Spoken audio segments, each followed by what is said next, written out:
नमस्कार दोस्तों, आरकेएस जी के चैनल में आपका स्वागत है जो ज्ञान दृष्टि कोचिंग सेंटर छतरपुर की तरफ से चलाया जा रहा है। यदि आप नए व्यूवर हैं तो चैनल को सब्सक्राइब कर लें और उसके बगल में बेल आइकन को प्रेस कर लें, क्योंकि जैसे ही मैं नई वीडियो अपलोड्स करूंगा उसकी नोटिफिकेशन आपके पास पहुंच जाएगी। यदि वीडियो अच्छा लगे तो लाइक कर दें और अपने दोस्तों में शेयर कर दें। यदि कोई सुझाव देना चाहते हैं तो कमेंट बॉक्स में आप सुझाव भी दे सकते हैं। तो आज पढ़ेंगे जीन पियाजे की संज्ञानात्मक विकास की अवस्थाएं।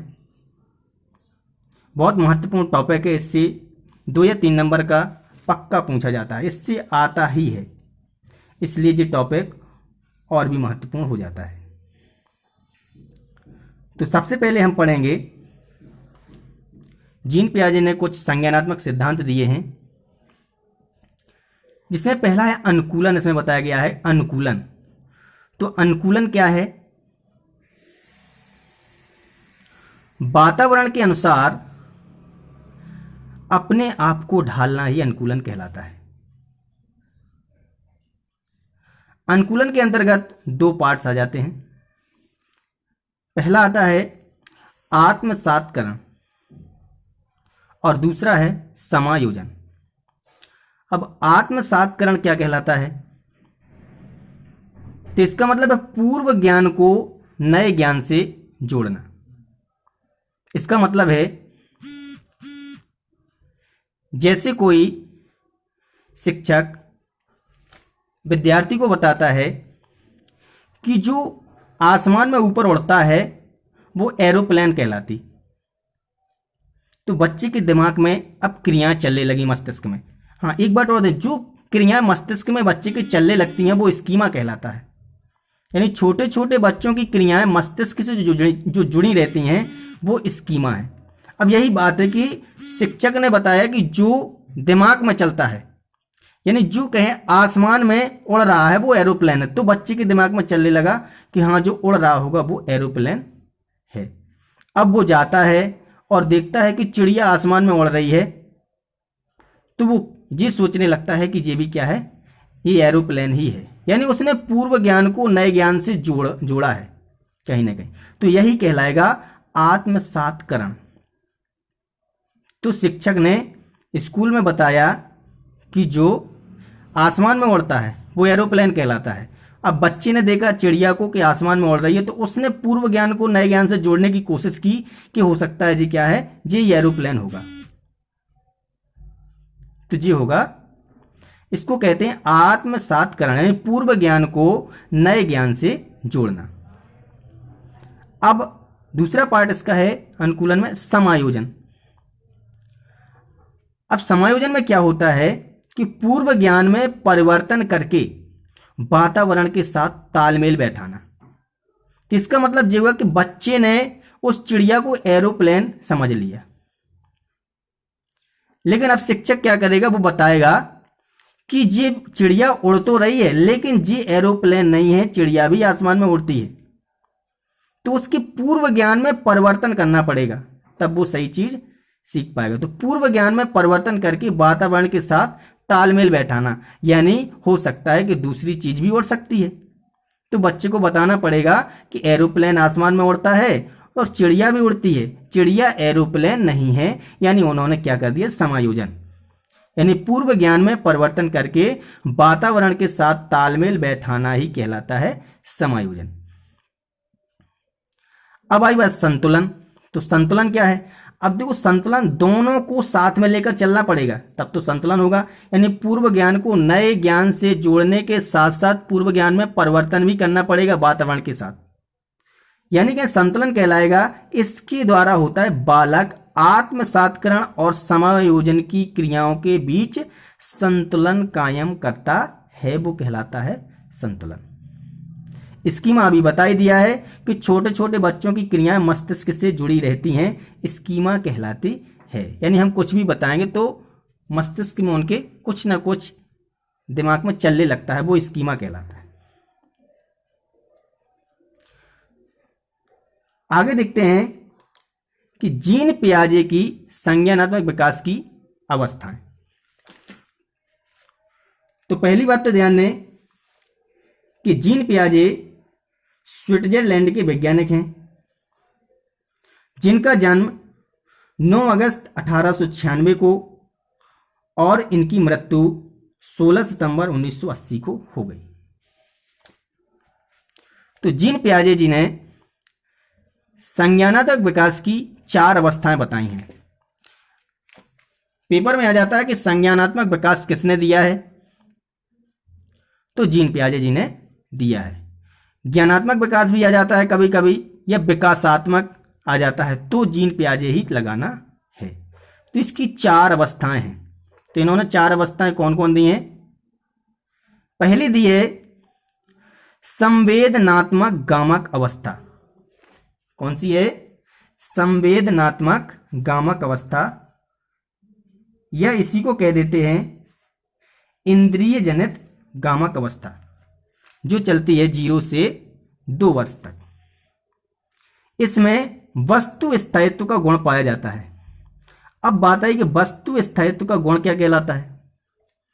तो वस्तु स्थायित्व का मतलब है कि वस्तु स्थायी रूप से यानी उसका प्रतिबिंब बन जाता है बच्चे के दिमाग में, यानी 0 से 2 वर्ष में, यानी वस्तु स्थायी हो जाती है। जैसे हम कहें कि बच्चे को हमने यदि कोई खिलौना यानी एक जीप दी खिलौने के रूप में, अब वो हमने उसके हाथ से छुड़ा ली,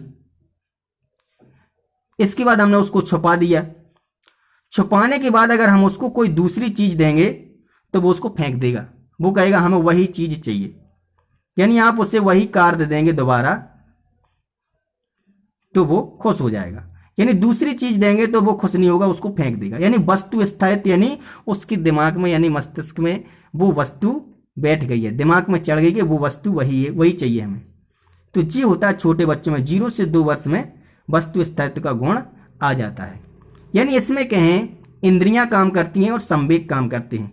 जैसे कहें आंख, नाक, कान, जीभ और त्वचा, जी संवेदनात्मक यानी इंद्रियों से काम करते हैं बच्चे। तो इनमें क्वेश्चन आ जाता है कि वस्तु स्थायित्व का गुण कौन सी अवस्था में होता है, तो संवेदनात्मक अवस्था में। तो इसी को हम कहते हैं इंद्रिय गामक अवस्था भी, या संवेदनात्मक गामक अवस्था।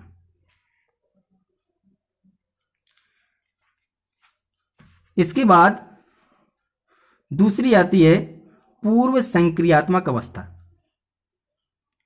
अब पूर्व संक्रियात्मक अवस्था जो है वो 2 से 7 वर्ष तक चलती है। कब से चलती है? 2 से 7 वर्ष तक। इसमें बच्चा क्या है, संकेत तथा चिन्हों के द्वारा बातों को समझने लगता है। इसके साथ साथ कि इसमें जीववाद आ जाता है। जीववाद कहलाता है, इसमें क्या होता है कि बालक सजीव और निर्जीव में अंतर नहीं कर पाता है। किसमें? जीववाद में बच्चा क्या है कि सजीव और निर्जीव में अंतर नहीं कर पाता है।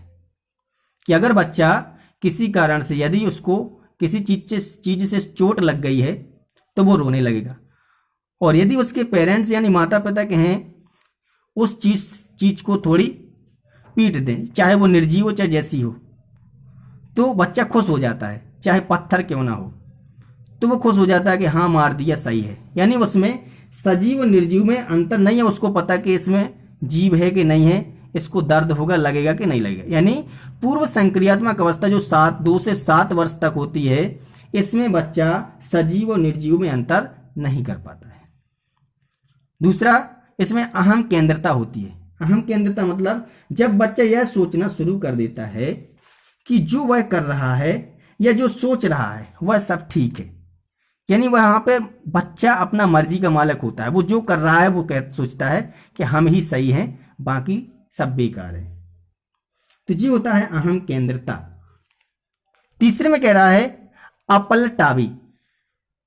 अपलटावी का मतलब है कि 2 से 7 वर्ष का बच्चा अपलटावी, यानी कहें कि इसमें संख्याओं को उलट पलट करने की सीख नहीं होती है। उलट पलट का मतलब है कि यदि हम कहें कि 2 और 3 5 होते हैं उसको पता है कि 2 और 3 5 होते हैं, ये तो वो जानता है। अगर हम कह दें कि 3 और 2 कितने होंगे तो बच्चा वहां पे समस्या में आ जाएगा, वो नहीं बता पाएगा कि कितना होगा। इसलिए इस अवस्था में बच्चा संख्याओं, समस्याओं, वस्तुओं आदि को उलटना पलटना नहीं सीख पाता है, यानी इसका ज्ञान उसे नहीं होता है। अगला, और इसी अवस्था में मुद्रा, दूरी, भार, ऊंचाई आदि के संप्रत्यय की भी कमी पाई जाती है। यानी वो मुद्रा, रुपया में अंतर नहीं कर पाता है। यदि हम 10 रुपए का सिक्का ले लें और 100 रुपए का नोट ले लें तो वो 10 रुपए का लेगा, क्योंकि जिसमें भार ज्यादा होता है। बच्चे को ये पता नहीं है कि कौन ज्यादा कीमती है, कौन कम कीमती है। इसी प्रकार से वो दूरी, भार, ऊंचाई आदि के संप्रत्यय में कमी पाई जाती है, जी उसमें जी वो नहीं जानता है। तो जी हो गई हमारी पूर्व संक्रियात्मक अवस्था। अगली देखते हैं, तीसरी है मूर्त संक्रियात्मक अवस्था। जी चलती है 7 से लेकर 11 वर्ष तक।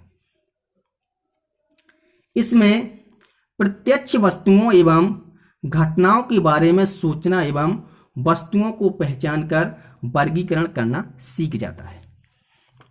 यानी वस्तुओं को देखकर वो पहचान कर लेता है कि कौन क्या है। और मूर्त संक्रियात्मक अवस्था में, जो हमने इसके पहले पढ़ी है पूर्व संक्रियात्मक अवस्था, उसमें जो बच्चा नहीं कर पा रहा था मूर्त संक्रियात्मक अवस्था में वो कर लेता है। जैसे कहें कि वो सजीव और निर्जीव में अंतर पूर्व संक्रियात्मक अवस्था में नहीं कर पा रहा था, तो यहाँ पे मूर्त संक्रियात्मक अवस्था में वो सजीव और निर्जीव में अंतर कर लेता है। इसमें अहम केंद्रता में भी कमी आ जाती है। और कहें अपलटावी, यानी जो संख्याओं को यहाँ पे उलट पलट नहीं कर पा रहा था पूर्व संक्रियात्मक में, मूर्त संक्रियात्मक में संख्याओं को और वस्तुओं को उलट पलट कर सकता है, जिस सीख जाता है।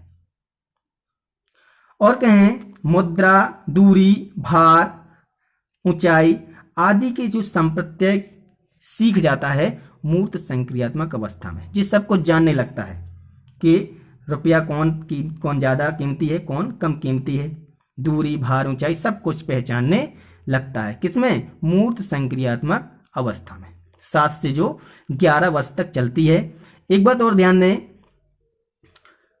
मूर्त संक्रियात्मक और चौथे में है अपना औपचारिक यानी अमूर्त संक्रियात्मक अवस्था।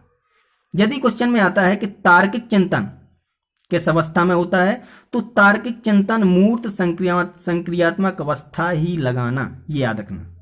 और यदि वो कह दें अमूर्त चिंतन, तो औपचारिक संक्रियात्मक अवस्था या अमूर्त संक्रियात्मक अवस्था टिक करना। तो जी ध्यान देना कि तार्किक चिंतन इसी अवस्था में होता है। चौथा हमारा है औपचारिक या कहें अमूर्त संक्रियात्मक अवस्था। जी हमारी 11 से 15 वर्ष तक, या कुछ ऑप्शन में आ सकता है 11 से अधिक, तो जी इसमें चलता है। तो इसमें ध्यान दें कि अमूर्त चिंतन, समस्याओं का समाधान, सोचने समझने की क्षमता आदि का विकास इस अवस्था में हो जाता है। यह कह सकते हैं कि अप्रत्यक्ष वस्तुओं एवं घटनाओं के बारे में तर्क एवं चिंतन करने लगता है तथा समूह में, इसमें क्या करता है, समूह में जाकर वो क्या करने लगता है, समूह में रहकर भी काम करने लगता है।